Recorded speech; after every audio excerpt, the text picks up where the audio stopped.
ஒரு கேள்வி, இட்லி சாப்பிட்றதா சோறு சாப்பிட்றதா? கேள்வி வந்து ஒரு எக்ஸ் ஒய்ஃப் வந்து ஒரு எக்ஸ் ஹஸ்பண்டுக்கு அடிக்கடி டெக்ஸ்ட் பண்ணுவாவா. என்ன டெக்ஸ்ட் பண்ணுவான்னு சொன்னால், நீ இங்கே இருந்தால் ரொம்ப சந்தோஷம், நீ இந்த இடத்துல இருந்தீங்கன்னா ரொம்ப சந்தோஷம். இந்த இடம்னா அதான் கேள்வி. இந்த இடத்துல இருந்தால் அது எப்பயாவது வருமா, நீ இந்த இடத்துல இருக்குன்னு ஆசைப்படுறேன், I really wish you are here, ரெண்டும் மெசேஜ் பண்ணுவாவா. எந்த இடம்? சுடுகாடா இருக்கும்போது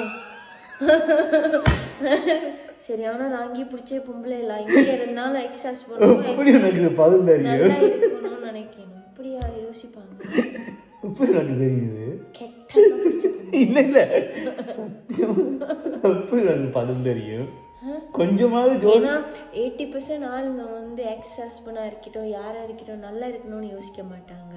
அவங்க மைண்ட்ல வருது, என்னை விட்டு போனாங்கல்ல, எங்க போனாலும் கஷ்டப்படணும், நல்லா சாகணும், அதை நான் பார்க்கணும், அப்படிதான் யோசிக்கிறாள் தான் கூட 20% ஆளுங்க தான். இவர் எதையுமே யோசிக்கல, எங்க கூட இருக்கணும்னு மெசேஜ் பண்ணுவாலும் யோசிக்கல. I wish you are really ஹியர்னு சொன்ன உடனே சுடுகாடு, கொஞ்சம் கூட யோசிக்காம. நீங்க அப்படிதான். நான் அப்படி யோசிக்க மாட்டேன் டெஃபினட்டா.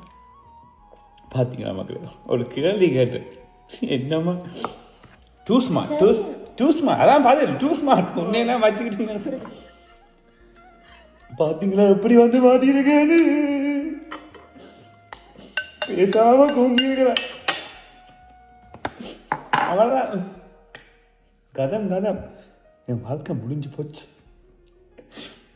யாராலையும் இந்த மாதிரி கண்டுபிடிக்க முடியாது.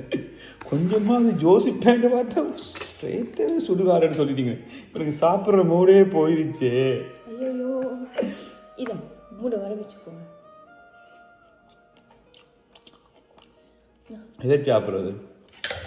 அவனே ஸோ கொஞ்சம் கார்ப்ஸ் இருக்குன்னா சோத்தை விட idli is a better option.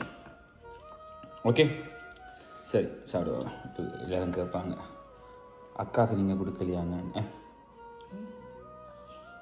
எல்லாரும் கேட்குறாங்கன்னு தான் கொடுக்குறீங்களா? கேட்பாங்கல்ல, நீங்கள் கொடுத்துட்டீங்கல்ல. ஓகே,